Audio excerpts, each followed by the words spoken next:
영화 먹고 기도하고 사랑하라 라는 영화가 있습니다.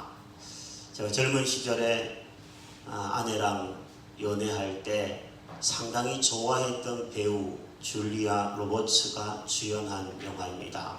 보신 분들도 있고 못 보신 분들도 있을 것입니다. 저도 영화를 보지는 못했는데 영화의 스토리를 알게 되었습니다. 이 영화는 실화를 바탕으로 한 여성분의 이야기입니다. 31살 미국의 저널리스트로 인정받고 사는 리즈라고 하는 여인의 이야기입니다. 그런 직장이 번듯합니다. 그리고 남편도 번듯합니다. 좋은 집에 살고 있습니다. 아쉬울 것이 전혀 없는 여인입니다. 하지만 언젠가부터 그녀는 이게 정말 내가 원했던 인생인가? 라는 의문이 생기기 시작합니다. 그녀는 결국에는 그 의문이 드는 그것을 해결하기 위해서 진짜 자신을 찾으려고 용기를 냅니다. 다니던 직장을 1년 동안 휴직을 하고 일과 사랑, 심지어 가족의 곁을 떠나서 1년이나 여행을 떠나게 됩니다. 이탈리아에 가서 신나게 먹습니다. 그리고 인도에 가서 뜨겁게 기도합니다. 발리에 가서 사랑을 합니다. 그러는 동안 그는 진정한 행복과 자기 자신이 누구인지를 발견했다라는 이야기가 이 영화의 주요 내용입니다. 저도 한번 영화의 스토리를 알게 되면서 이 영화 한번 꼭 보고 싶다 이런 느낌이 드는 영화입니다. 제가 오늘 여러분에게 먹고 기도하고 사랑하라 라는 이 영화를 소개하는 것은 제가 하나님의 뜻 시리즈 4번째 시간을 준비하면서 제목을 기뻐하고 기도하고 감사하라로 잡았기 때문입니다. 내용이 비슷하죠. 제목이. 저는 본문을 통하여서요, 여러분이 영화 속에 등장했던 주인공이 그 리즈보다도 여러분이 더 예수 안에서 진정한 행복을 느끼는 그런 시간이 되기를 바라는 마음으로 여러분과 함께 말씀 속으로 들어가 볼 생각입니다. 여러분, 오늘 주 안에서 행복하고 그 행복을 느끼는 복된 주일이 되시기를 축복합니다. 축복합니다. 따라해 보겠습니다. 하나님의 뜻은 기뻐하고 기도하고 감사하는 것이다. 그래요. 하나님의 뜻은 우리가 기뻐하고 기도하고 감사하는, 한마디로 얘기한다면 우리가 행복하게 사는 것이 하나님의 뜻인 줄로 저는 믿습니다.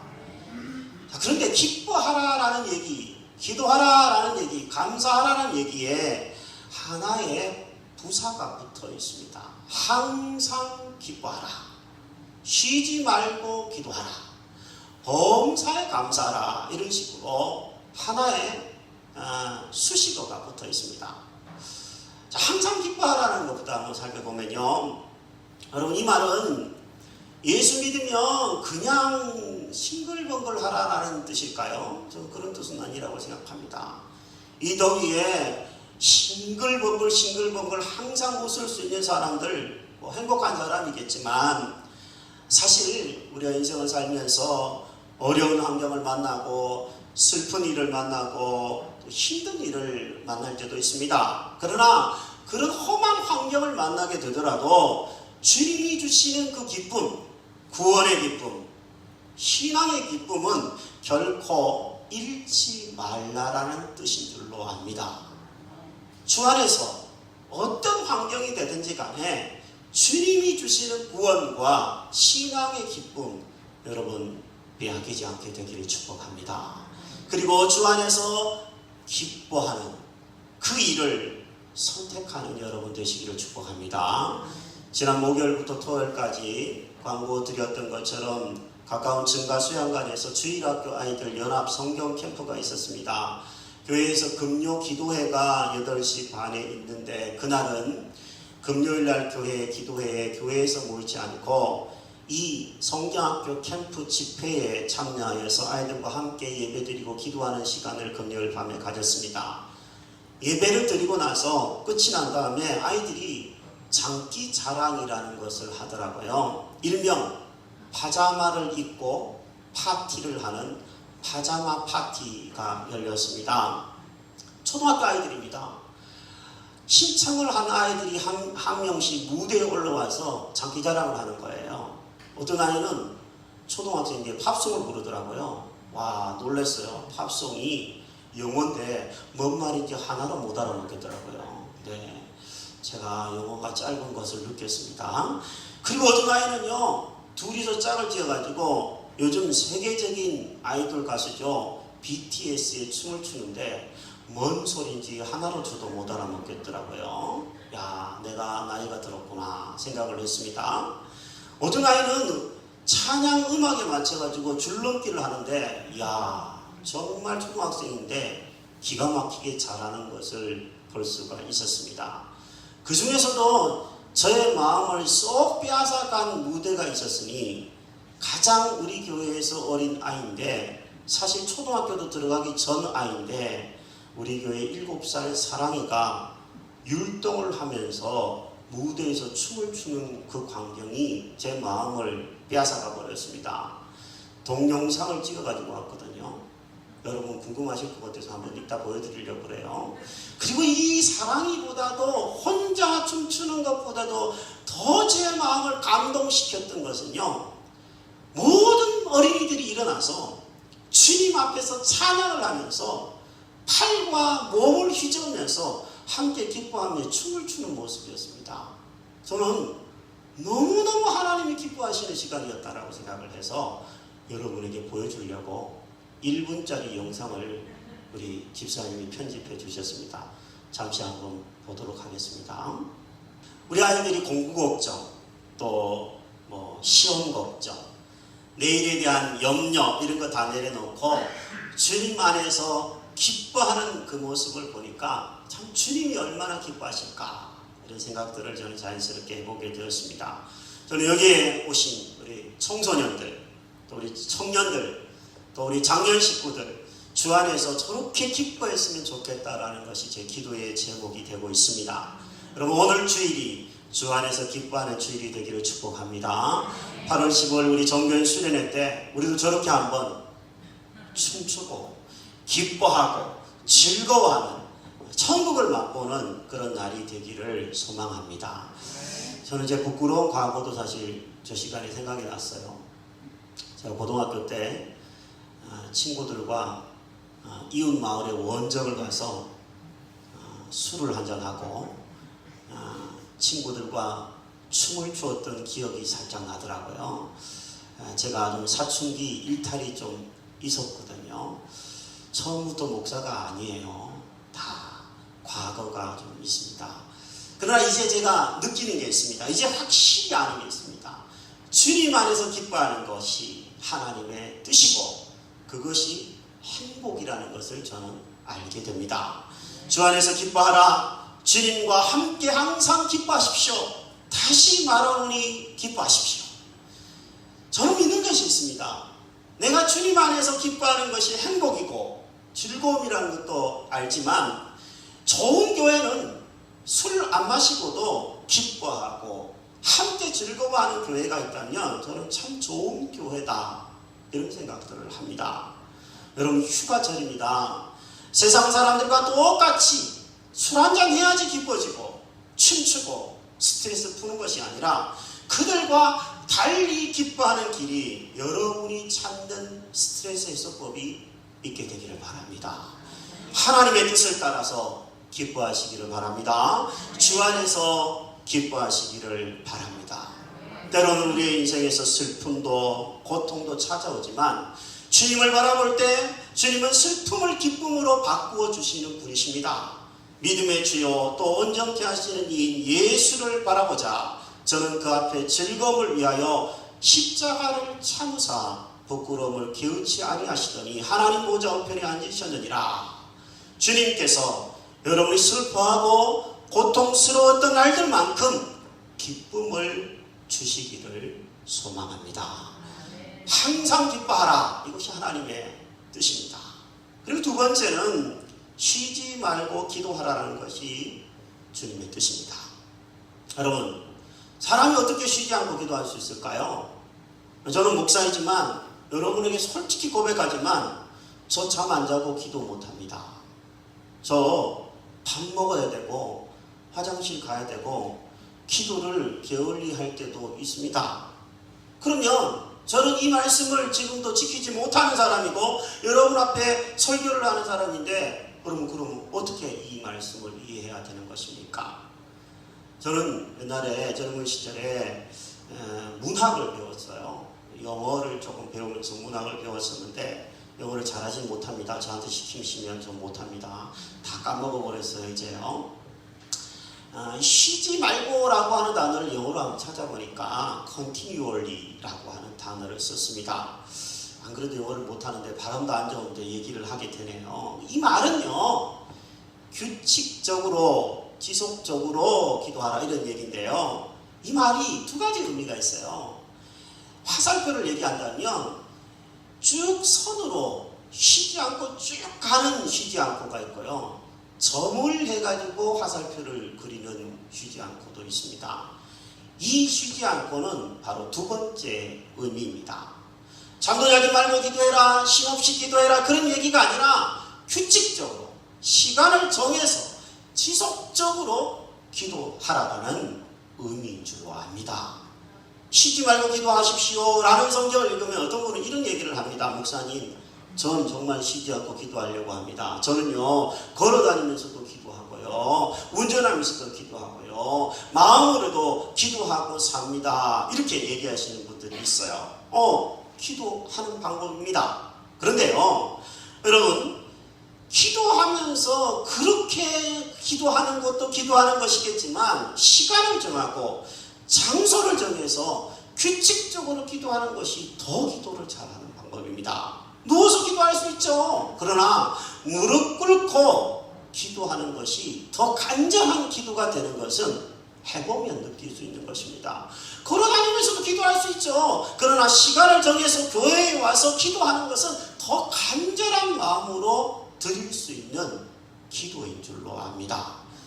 1년 중에 가장 뜨거운 한 주간이죠. 이번 한 주간, 그죠?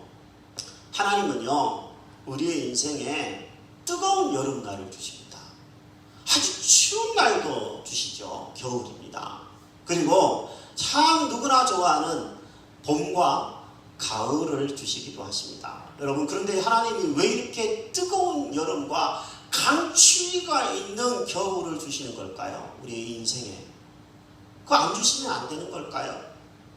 하나님의 뜻이 무엇이라고 생각합니까? 이렇게 뜨거운 여름처럼 우리의 인생에도 뜨거운 맛을 보게 하는 고난과 어려움을 하나님이 주시는 뜻이 무엇일까요? 저는 이런 생각을 합니다.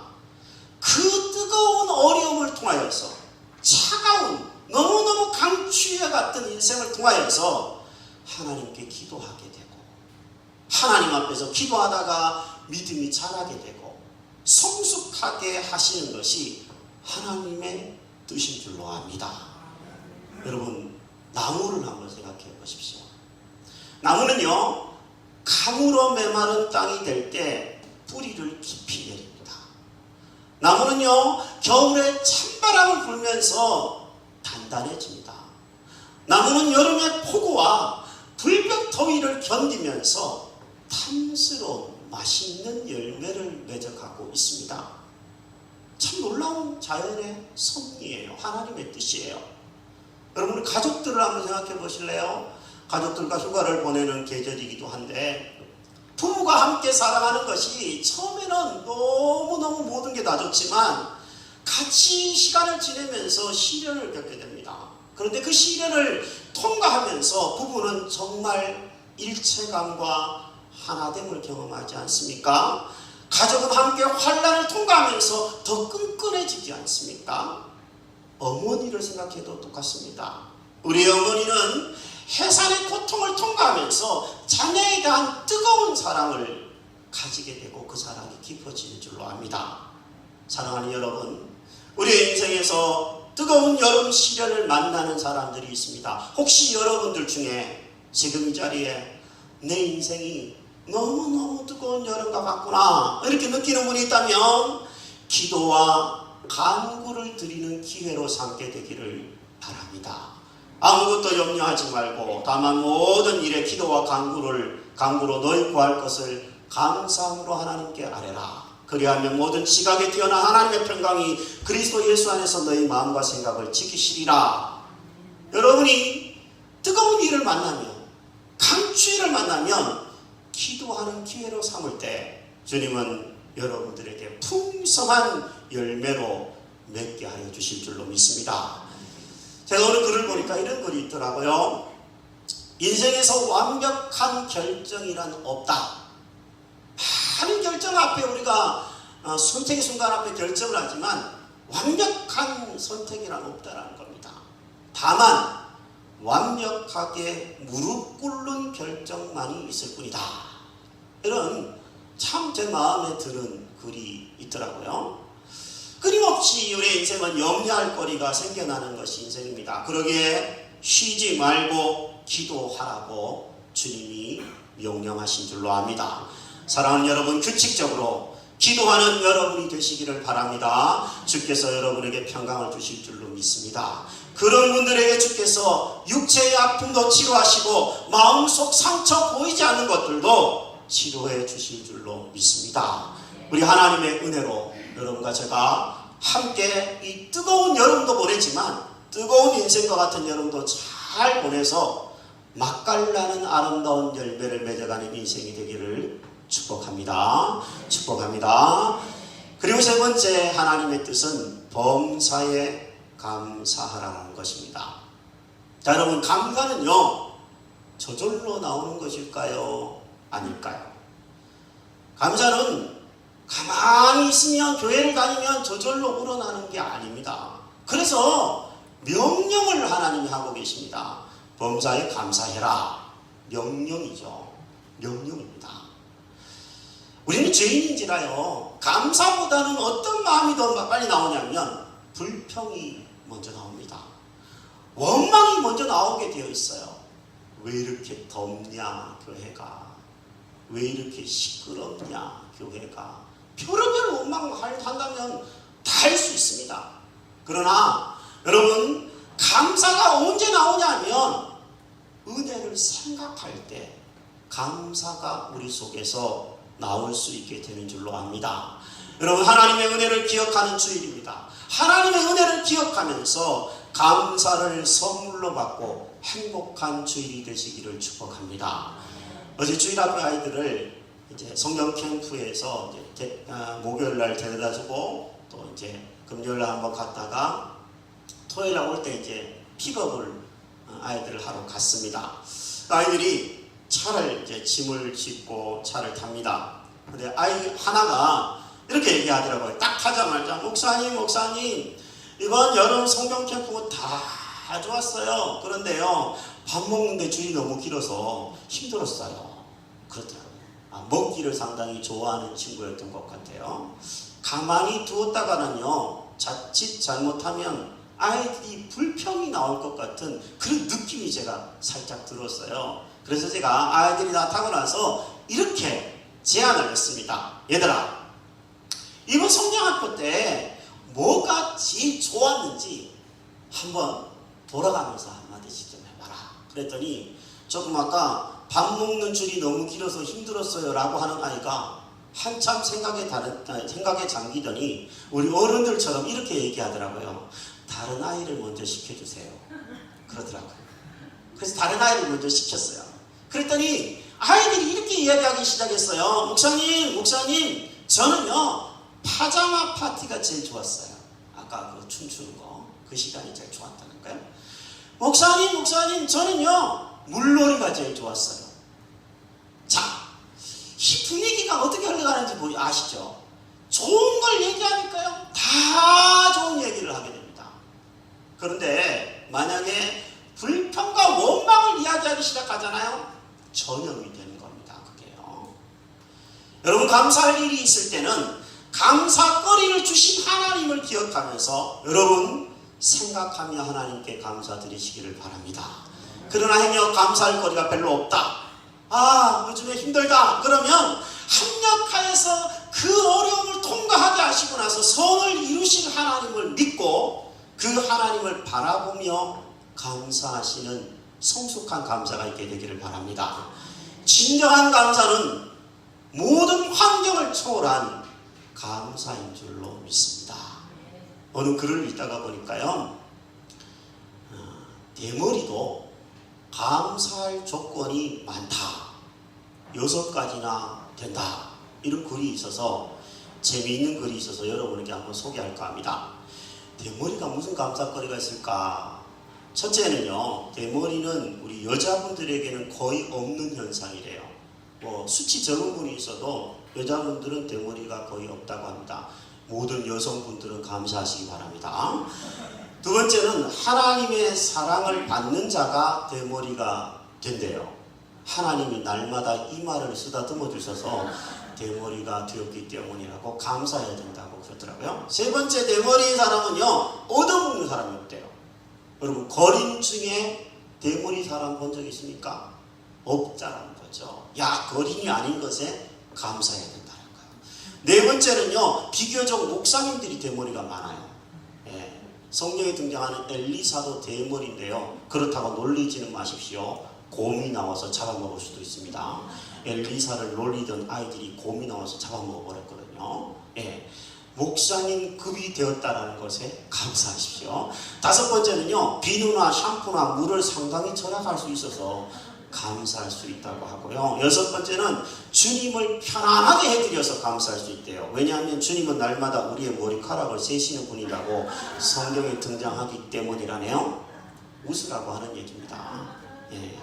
보통 사람의 머리카락이 몇 개인지 학자들이요, 연구를 하는데 20만 개 정도 된답니다. 제가 옛날에 교회에 목사로 섬기던 교회에 우리 성도님 한 분은 머리카락을 심는데 하나 심는데 얼마인지 저한테 가르쳐 주더라고요. 10년도 훨씬 전 이야기인데 10,000원이라고 들은 것 같아요. 한 올을 심는데 10,000원이에요. 가발이 아니고 심는데요. 머리카락이 몇 개냐면 20만 개 정도 된대요. 보통. 자, 여러분 여기 보니까 대부분 머리카락이 저처럼 있는데 저는 많지는 않거든요. 집안 내력인데 머리숱이 좀 적어요. 20만 개면 여러분 10,000 곱하기 20만 얼마입니까? 여러분은 20억 부자입니다. 머리가 없는 분에 비해서 20억 부자예요. 감사하라는 얘기예요. 감사하라는 얘기입니다. 감사하라는 얘기입니다. 지난주에 제가 어느 기사를 읽는데 신문에서 아침마당이라는 텔레비전 프로그램에 게스트로 출연했던 뽀빠이 이상용, 나이 드신 분들은 다 아는데 저런 분들은 모를 수 있어요. 시금치 먹으면 막 알통이 막 나오는 그 옛날에 그 만화가 있었는데 뽀빠이 이상용 씨에 대한 기사가 실렸더라고요. 이상용 씨가 벌써 75이라네요. 와, 나이를 많이 드셨어요. 근데 이 친구는 아주 근검절약하면서 아끼고 아끼는데 정말 짠돌이 중에 짠돌이래요. 자기를 그렇게 소개하더라고요. 근데 어려운 이웃을 돌보기 위해서 그는 많은 세월 동안 나누어주는 일을 했대요. 지금도 호주머니에 1,000원짜리 100개, 10만 원을 딱 넣어 다니는데요. 항상 이웃들에게 나누어 주려고 1,000원짜리로 100개를 준비해서 다닌다고 그러더라고요. 제가 깜짝 놀란 것은 이분이 지난 44년 동안 자기의 개인 사비를 털어서 567명의 아이들이 심장수술 받는데 지원을 했다는 사실이었습니다. 개인이 돈을 벌어서 567명이나 많은 아이들의 심장수술을 지원해 줬다는 것은 정말 놀라운 일이 아닐 수 없습니다. 근데 더 놀라운 사실을 그가 얘기하더라고요. 뭐냐면 이상용 씨의 말이에요. 수술을 받기 전에는 엄마들이 자기를 찾아와서 이렇게 얘기한대요. 식모살이라고 하겠습니다. 우리 아이 심장병 받을 수 있도록, 수술 받을 수 있도록 제발 좀 도와주십시오. 굽신굽신 와서 엎드려서 무릎 꿇고 비는 부모님들도 있었대요. 그런데 지금은 한 명도 찾아오지 않는다고 얘기했습니다. 한 명도 찾아오지 않는데요. 여러분, 왜 967명의 그 사람들은 그 무료 수술을 받고 그 감사한 일을 잊어버리고 사는 걸까요? 왜 그럴 걸까요? 욕심이 일어나기 때문이 아닐까요? 그때는 그것이 아쉬웠는데 욕심이 일어나다 보니까 다른 사람과 비교하다가 보니까 감사를 잊어버린 채 사는 것이 아닐까요? 여러분, 우리도 자칫 잘못하면 감사를 잊어버리기가 얼마나 쉬운 사람인지 저는 이상용 씨의 기사를 읽으면서 다시금 생각해 보게 되었습니다. 우리 교회가 은혜 중에 이곳으로 건너온 지 한 달이 되는 주일입니다. 지난 5월 12일부터 7월 7일까지 우리 희망의 교회는 55일 동안 하나님의 놀라운 기적을 경험하면서 벽지청 강을 건너 이곳으로 왔습니다. 하나님의 은혜를 우리는 잊어버리기 쉬운 연약한 존재입니다. 저는 하나님이 8월 11일 날 이전 감사 예배를 우리에게 허락하신 이유도 다시금 그 하나님의 은혜를 잊지 말고 기억하고 감사라는 의미로 주신 날인 줄로 압니다. 여러분, 은혜로 이곳으로 건너오게 하신 하나님을 기억하며 감사드리십시다. 그리고 이곳에 와서 만난 우리 성도님들, 이제는 한 가족인 줄로 압니다. 만남을 허락하신 하나님께 감사의 예배로 하나님께 영광을 돌렸으면 좋겠습니다. 우리끼리 감사하는 정도가 아니라 이웃을 초청하여서 우리를 위해 기도해주고 혹은 믿음에서 낙심한 사람들이 있다면 그분들을 함께 초청하여서 함께 기뻐하며 감사하는 날이 다음 주일이 되기를 바랍니다. 이를 위해 함께 기도하고 노력하는 우리 모두가 되십시다. 말씀을 마무리합니다. 저는 본문을 묵상하면서 항상 기뻐해라, 쉬지 말고 기도해라, 범사에 감사해라, 이 세 마디를 하나님이 하시고 계신데 이것이 한마디로 요약하면 뭘까를 생각해 보았습니다. 저는 그것이 행복하라 라는 의미로 해석이 되어졌습니다. 여러분, 행복하시기 바랍니다. 저는 자녀를 키우는 부모입니다. 동시에 목사이자 부모인데 제가 원하는 소원이 뭘까? 자녀를 바라보면서 내가 자녀가 어떻게 되는 게 소원인가 생각해 보니까요, 자녀가 돈 많이 벌다, 자녀가 아주 잘 나가는 훌륭한 어떤 명예를 가진다. 제가 그것보다 더 바라는 거 있었어요. 그게 뭐냐면 자녀가 기쁘게 살고 행복하게 살고 좀 우리 집에 잘 찾아오고 나중에 장가 가도 진짜 그걸 바래요. 행복하게 사는 걸 바래요. 여러분, 자녀된 우리를 바라보면서 하나님 아버지께서 뭘 바라실까요? 전 똑같다고 생각해요. 얘들아, 나는 너희들이 행복한 신앙생활을 했으면 좋겠어. 나는 너희들이 행복한 교회 생활을 했으면 좋겠어. 그렇게 행복하게 사는 것이 기뻐하며 사는 것이고 기도하며 사는 것이고 감사하며 사는 것 아니겠니? 이렇게 하나님이 우리들에게 묻는 것이라고 생각이 되어집니다. 제 아내가 한 명언을 가끔 제가 소개하는데요, 제 아내가 명언 제조기는 아닌데 가끔 명언을 해요. 저한테 이런 얘기를 해요. 최근에 한두 번 얘기 드린 적도 있는데 저보고 이렇게 얘기해요. 여보, 저는요 당신이 행복하기를 바래요. 저보고 이렇게 얘기해요. 그러면서 그 다음에 말이 진짜 명언인데요. 그런데요, 행복은요 선택이에요. 이렇게 얘기합니다. 행복하기를 선택하는 거예요.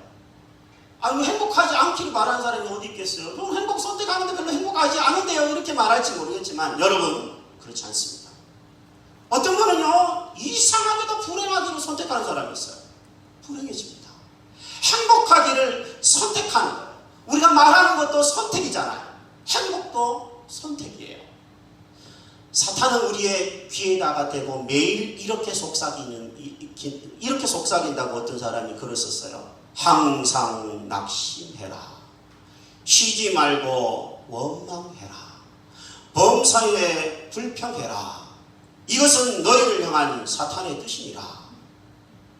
사탄은 여러분의 귀에 대고 항상 낙심해라, 원망해라, 불평해라 이렇게 말하지만 우리 하나님은 이렇게 얘기하십니다.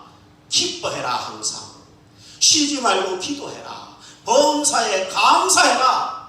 더 쉽게 얘기하면 하나님은 우리에게 이렇게 얘기하신다고 생각해요. 얘야, 너 행복해라. 행복해라. 이렇게 얘기하시는 것으로 얘기하는 것으로 압니다. 사랑하는 여러분, 여러분이 지금까지 누구의 소리를 듣고 살아오셨습니까? 사탄의 소리를 듣고 살아오셨습니까? 하나님의 소리를 듣고 살아오셨습니까? 지금까지의 삶은 어떻게 할 수 없지만 오늘부터 여러분 저와 함께 하나님의 소리를 듣게 되기를 선택하게 되기를 바랍니다.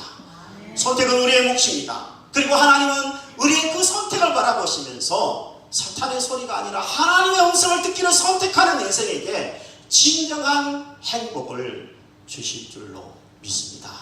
여러분과 제가 하나님의 뜻을 이루어가면서 행복한 신앙생활, 하나님 안에서 천국을 맛보는 교회생활 이루어가게 되기를 주의 이름으로 축복합니다.